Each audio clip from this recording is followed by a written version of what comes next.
Bergamaschi. A gente edita uma revista que se chama Beira e a gente está fazendo o júri aqui das sessões competitivas esse ano aqui na UFL. A Beira é um projeto que existe desde 2015. A gente recentemente está fazendo cobertura de alguns festivais.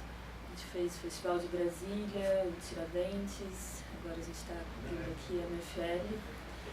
E a Bárbara vai começar, a gente vai abrir algumas possíveis leituras sobre o filme, sobre o Tremorier, e depois a gente abre para uma conversa sobre vocês também colocarem o que vocês sentiram, né, e o que pensaram ao longo do filme. Bom, gente, boa tarde. Sou a Bárbara, como a Duda já apresentou. Queria agradecer ao Guilherme, a produção da mostra que nos convidou. A gente viu, né, esse filme, ele está circulando em vários festivais. O Tremorier estreou na Mostra Tiradentes, que é uma das principais mostras assim, que fazem um panorama do que está acontecendo no cinema contemporâneo brasileiro, e as apostas dos novos cineastas jovens, né, estão saindo de lá. Então, eu vou começar contextualizando um pouquinho assim, sobre a história do filme, dar uma ficha técnica assim, e vou contextualizar também um pouco o cenário do cinema brasileiro que eu acho que ele se encaixa, assim, né? Que ele está dentro de um gênero que tem sido muito presente assim, nos festivais. O filme é dirigido pela Helena Meirelles e Lívia de Paiva, então são duas mulheres, co-dirigido, né? Ele é filmado em Fortaleza, Ceará, né, como vocês viram. E o roteiro, o curioso é que ele é escrito a 10 mãos. Inclusive as atrizes participam desse processo de escrita, né, do roteiro. Então ele tem um caráter de ser coletivo, né, uma produção coletiva. E ele está dentro, como eu falei, desse gênero que a gente chama de gênero distópico, né, de um Brasil distópico. Que é uma cinematografia que vem surgindo nos últimos anos. Nos últimos 10 anos, assim, a gente pode citar o Felipe Bragança, aqui no Rio, né, com a trilogia dele.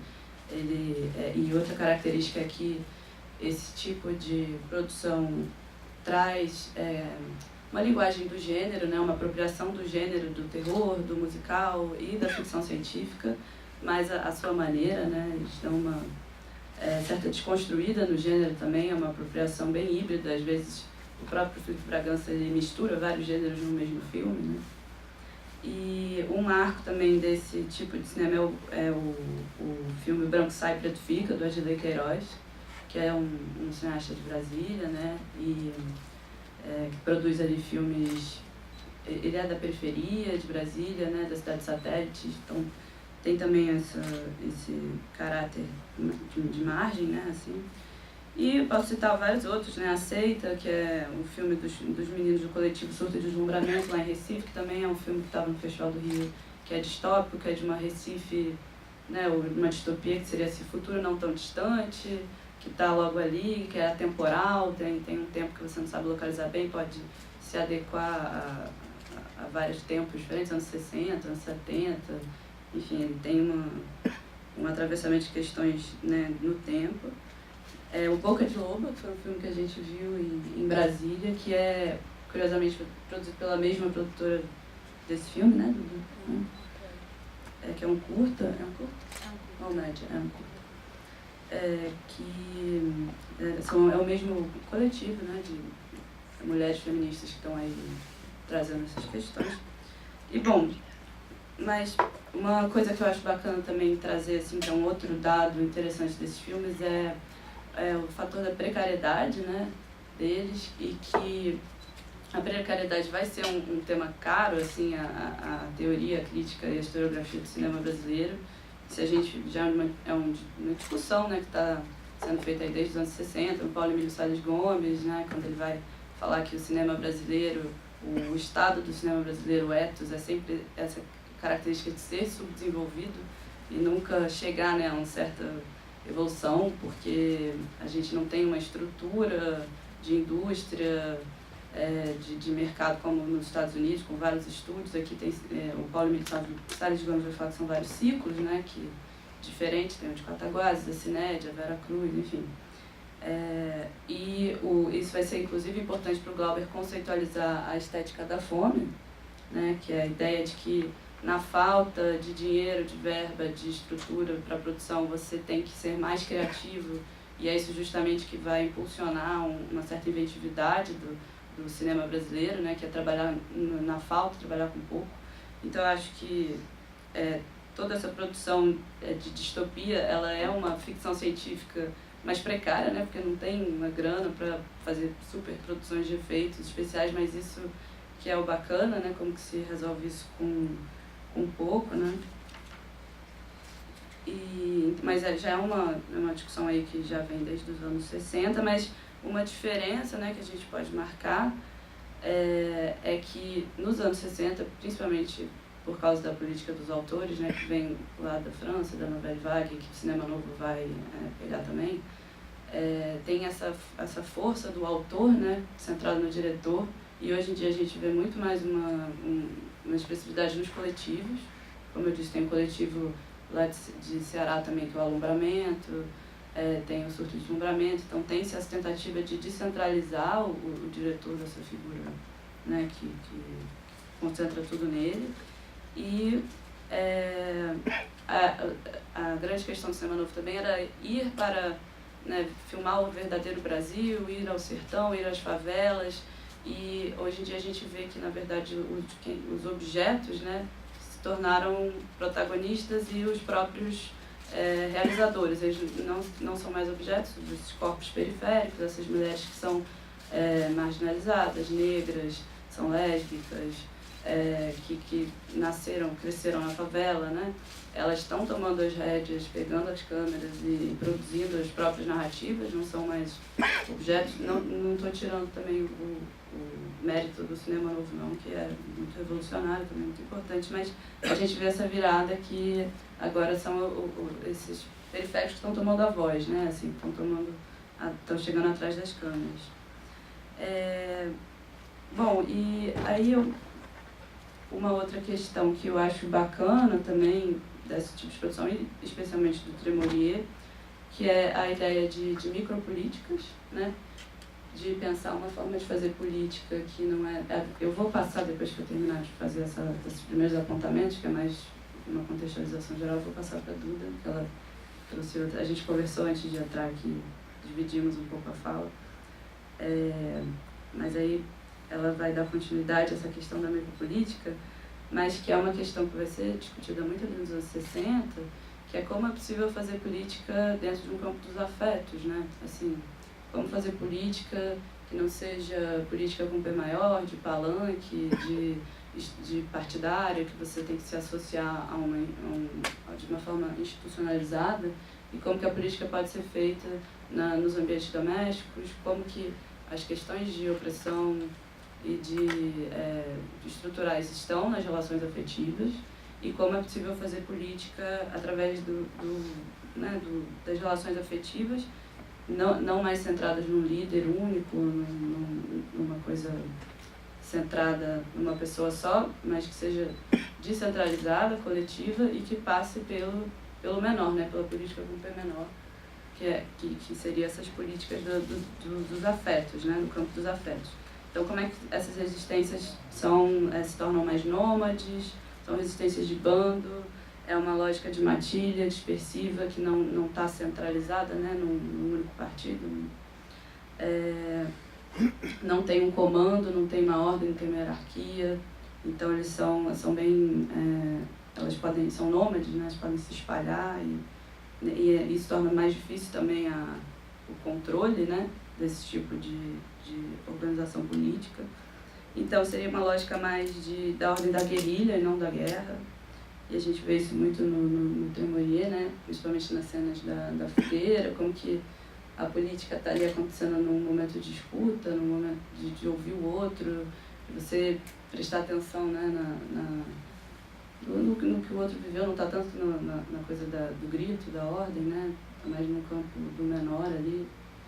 E E eu acho que a grande coisa, né, que é o perigo da política, justamente é como que você desativa o poder sem se tornar, sem reproduzir a mesma lógica de poder, né?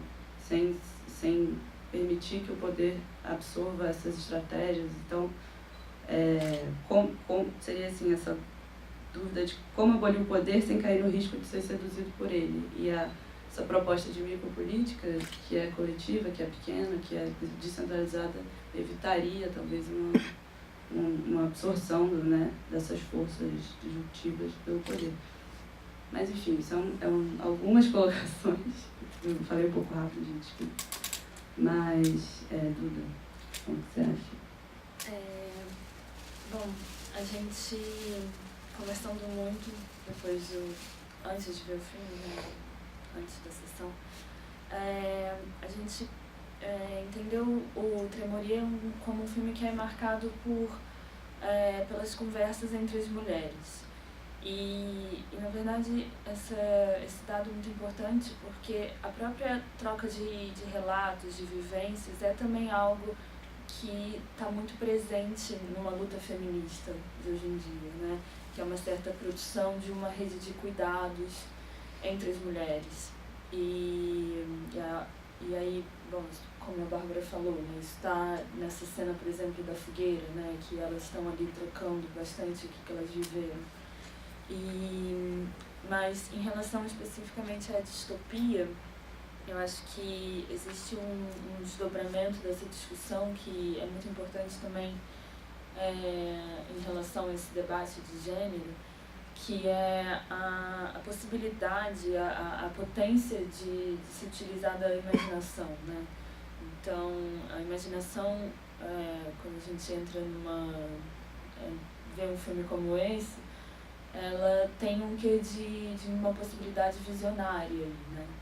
Porque, de alguma forma, ela está inventando novas formas de atuar no mundo, novas formas de viver. Então, existe uma autora que eu acho bem interessante, que chama J. Mombassa. Ela é se eu não me engano, ela é de Fortaleza. E ela é uma performer e escritora não binária. E a Jota, ela tem um texto que chama Rumo a uma redistribuição desobediente de gênero e anticolonial da violência. E aí ela diz que o poder opera por ficções. Então, de novo, a imaginação aparece aí, né? E quando ela fala isso, ela diz que se utilizar da imaginação para disputar determinadas narrativas é algo muito político, né? Quando a gente produz uma forma de... quando a gente rearticula esses elementos ficcionais que, de certa forma, sustentam uma certa ficção de poder, de alguma forma você está criando uma certa fissura no real. Então, imaginar, ela coloca como um ato político. E, nesse sentido, eu acho que, em específico, sobre o Tremorier, é uma forma de usar a distopia ali, de alguma forma, criar fissuras nesse patriarcado, nesse autoritarismo que está presente nesse poder que opera, né, sobre esses corpos dessas mulheres e que está muito presente nesses relatos que elas contam, né? Então, é como a Jota, ela fala que se utilizar da imaginação é liberar as narrativas do mundo. E eu acho especificamente essa ideia me parece bem interessante de pensar junto, vendo esse filme.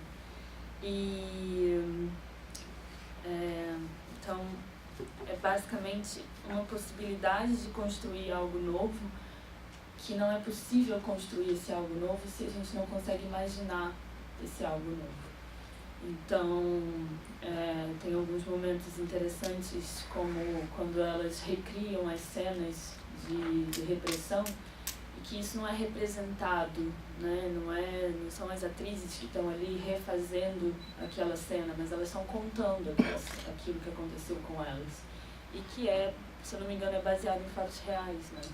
Eu acho que elas fazem uma mistura de várias histórias, principalmente de 2013, né, das manifestações de jovens que foram negras, que foram presas nesse contexto, como aqui no Brasil, né, no Rio, teve que ele estava com o Pinho-Sol, gente. Rafael. O Rafael Braga. E é um caso que ficou conhecido lá em Fortaleza? Não, esses aí elas fizeram uma coletânea, acho que de mulheres que foram presas durante as manifestações de 2013. Então, só para sintetizar essa ideia da imaginação, é como se fosse uma forma de afirmar o poder da ficção, que seria, né, o poder dessa distopia, ao mesmo tempo que se desmonta uma ficção desse poder patriarcal. Enfim, essa é a ideia central assim, desse trabalho da J. Mombassa. E outra questão também que me parece muito importante no filme, que aparece no final, né, quando a gente vê esse sequestro do corpo, né, dos restos do Castelo Branco, é que não seria possível desmontar essa ficção se a gente não questiona os símbolos que estão presentes nesse poder, né? E por isso esse plano, a gente estava comentando que parece que sequestrar os restos do Castelo Branco é como se fosse uma forma de profanar determinadas instituições desse poder, né? Determinadas alicerces, sustentações, né, do autoritarismo que está presente na nossa história. Então, são monumentos que são evidências, formas muito claras de se mostrar a violência que aconteceu na nossa história. Então, tem um dado tudo que é curioso, né, que de fato os restos mortais do Castelo Branco estão no museu, que é o Museu da Abolição. Então, assim, é uma grande ironia, assim, tem uma certa contradição, né, assim, da história, como que o primeiro presidente, né, do regime ditatorial está no Museu da Abolição, assim, tem algumas coisas que realmente na história do Brasil você fica meio chocado, né, assim. E pensar também que esses monumentos eles estão em disputa, né? Isso me lembra um pouco também o episódio da quebra da placa da Marielle. Quando é colocada uma homenagem a ela e meses depois a gente vê essa placa sendo quebrada. Então é um espaço, o espaço do monumento, da homenagem é um espaço de disputa, né? Porque no final das contas a gente está disputando uma narrativa. Então, uma certa... O que eu acho que o que o filme está ali querendo mostrar é questionar essa visão hegemônica da história. Então, é algo... tem muitas camadas, né, nessa cena. E são esse mausoléu pro Castelo Branco é uma das 1000 homenagens que a gente tem que conviver, né, ao longo vivendo na cidade. Homenagens desses homens brancos operadores de violência, né? Então... A Ponte Rio Niterói, né? Costa Lima, Costa Silva. Então, são espaços que, sim, a gente precisa disputar e mesmo quando se disputa, também não tem que continuar a lutar por eles, né? Porque, como nesse caso da Marielle, né? E aí, por fim, para também finalizar essa questão da história, tem uma citação do Walter Benjamin, que eu acho bem também emblemática para pensar nessa cena, que o Walter Benjamin foi esse filósofo alemão do século XX, e ele diz que não existem monumentos da cultura que não sejam monumentos da barbárie. Então, de certa forma, eu acho que o Tremorier está aí colocando esses monumentos, colocando essas instituições à prova de choque. Esse trecho do Walter Benjamin está sobre o conceito de história, né? Ele fala também cortejo triunfal dos vencedores pisando nos corpos dos vencidos. Isso seria um monumento, né? Por trás de todo monumento tem uma história ali de muita violência. E, né, tem outro trecho que ele fala, preço da infâmia de cada monumento da civilização. Então, acho que é bem isso, né, que o Tremorier está colocando. Outra pergunta que a gente pode, né, pensar assim, no filme é como que justamente a ficção pode nos salvar, nos ajudar a essa certa paralisia e angústia do real.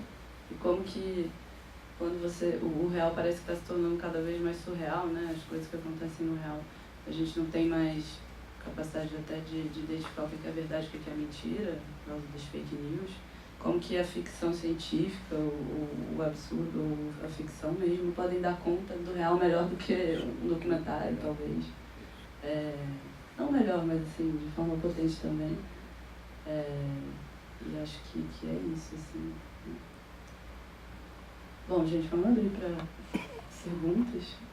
Infelizmente, a gente não tem aqui os realizadores, né, para perguntar. É mais uma conversa. É mais uma conversa, né? Ninguém quer falar, então vou falar um pouquinho. Um filmaço, assim, eu tava ansiosa esperando esse filme, falei com a Lídia e com a Helena, achei que ia encontrá-las aqui hoje, mas depois eu converso pessoalmente. Tinha que ter em outro horário até, na minha opinião, porque é um filme de destaque, assim, muito de uma força feminina, assim, que pulsa e que brilha, é como se fosse um arco-íris no escuro, essa surrealidade, assim, né? Essa impossibilidade sendo possível. E o filme é muito no escuro, né? Apesar de ter alguns momentos, algumas situações durante o dia, ele é muito à noite, né? Mas não perde esse brilho, sabe? E é um brilho do prisma, de todas as cores. E ele... A montagem também é muito boa, assim, a Helena também, né, tipo, tem muito a mão. A Helena e o Lincoln, né, também que montaram. Eu não vi depois eu não reparei quem fez o trabalho de mixagem, som, não reparei ali, depois eu vou dar uma olhada também, pensar e falar com ela sobre isso. Mas essa força fêmea, eu acho, assim, tipo, fundamental. E essa questão, assim, dessa força, ela aparece também, eu lembro da Cacá, em várias conversas com ela, da Cacá Maia, falando sobre a potência que existe no trabalho, né, no cinema com mulheres, ao invés do cinema de mulheres. Porque ela traz uma questão relacional, que é como se fosse uma visão de mundo, né? Uma premissa, uma ontologia que está lá atrás, antes de começar toda essa visão, esse olhar, ele já traz essa natureza relacional. Então, o fazer cinema com mulheres tem já essa natureza horizontal, compartilhada, do fazer junto, comunitária, que perpassa esse filme completamente. E para a gente subverter esse status quo, né, essa situação, assim, do país, do Rio, de Fortaleza, enfim, né, que a gente está passando agora, eu vejo muito também nesse lugar, assim, da comunidade, da relação, do fazer junto, e que está impregnado, assim, né, faz parte da natureza, né, segundo a Cacá coloca, que não tem nada a ver com condições biológicas, isso não determina, né, tipo, essa força fêmea. Ela pode estar numa pessoa que não nasceu com útero, sei lá, né? Bebê feminino, seria uma coisa assim. Por aí, exatamente. E então, eu acho esse filme, assim, ele pulsa tanto, ele é tão pertinente, ele tem que ser visto mesmo, assim, sabe? E discutido, assim, porque ele vai reforçar, sabe, outras outras pessoas, outras mulheres, outras forças, ele vai reverberar no sentido da gente se identificar também e outras vozes, outras mulheres de outros lugares estão reverberando essa força, esse pensar, essa subversão, essa profanação mesmo, assim, desse símbolo e rouba e enfim, eu tô falando coisas que me vêm assim depois de ter visto o filme. Eu li pouquíssimo pra justamente ter a surpresa da sala, assim, né, da projeção aqui. Mas enfim, são as primeiras coisas que eu pensei, assim. Essa questão do fazer junto, eu acho também bem interessante. E mais do que uma questão biológica, né? Não caindo nessa essência, né, de ser mulher, mas no sentido de é tão difícil ser mulher, então vamos se juntar para pensar junto como é que a gente faz isso, né? Eu acho que acaba que isso vira uma estratégia, né? E isso aparece muito. Sim, nas produções, no geral, né? Não só de filmes, mas assim, produção em conjunto de mulheres, eu acho que é elaborado nesse sentido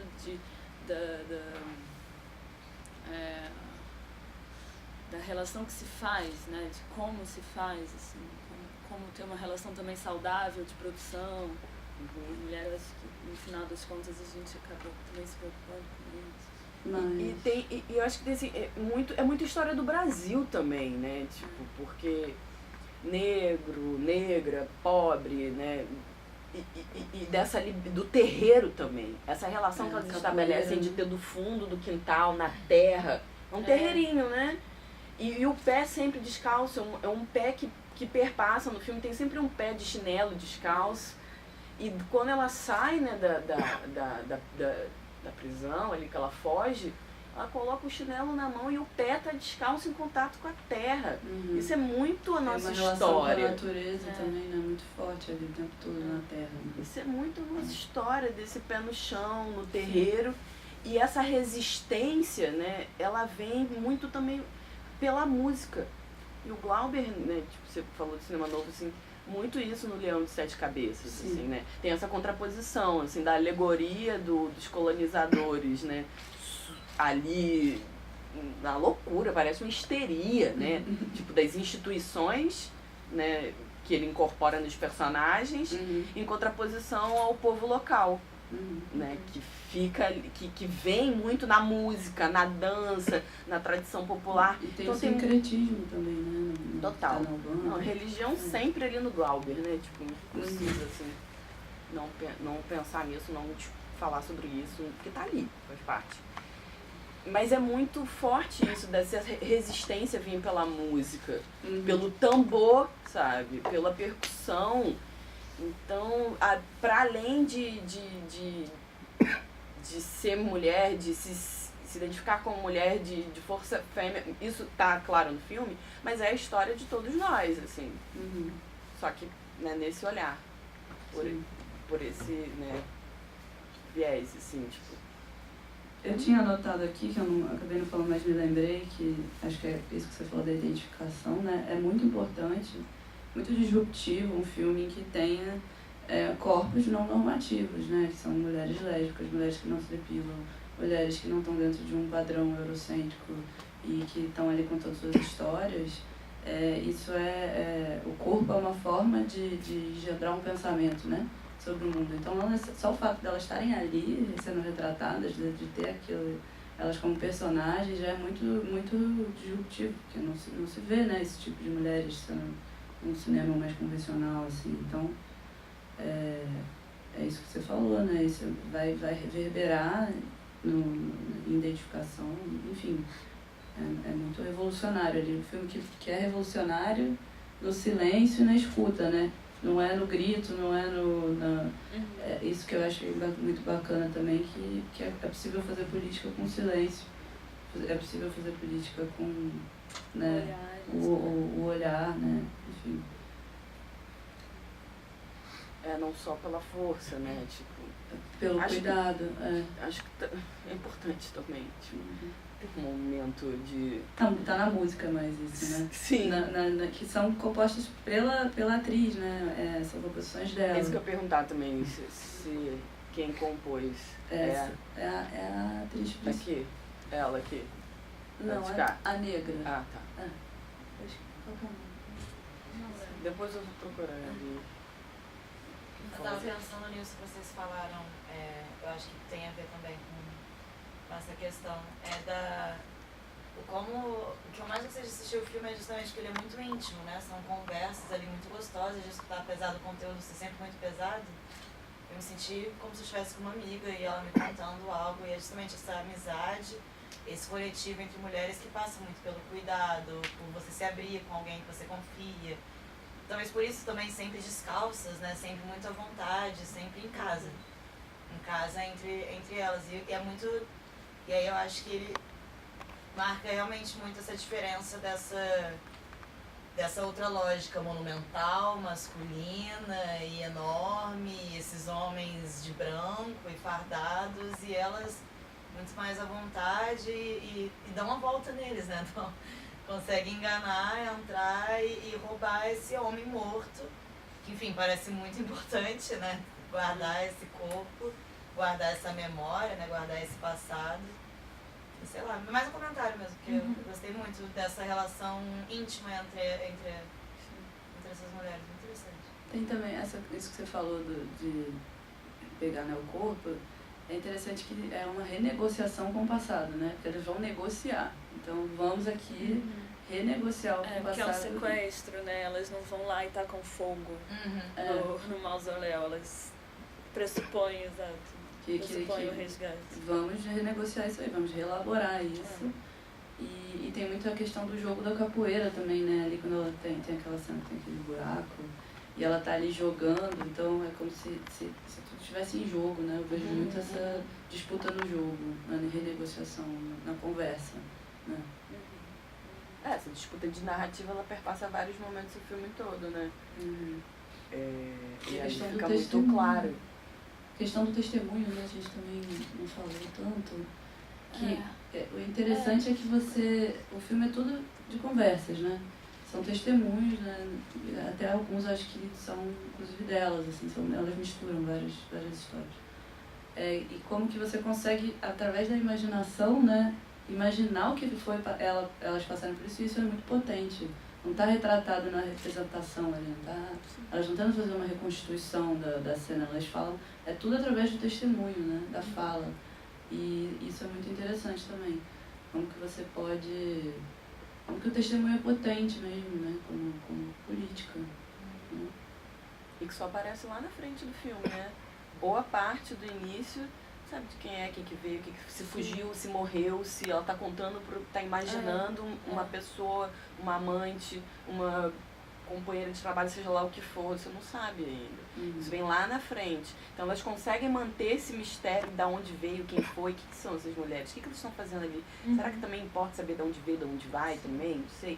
Mas eu entrei mais nessa. Não vou entender exatamente quem é quem. Não tem porquê. Não tem porquê, né? Mas isso vem depois, assim. Isso é muito bom. Ótimo.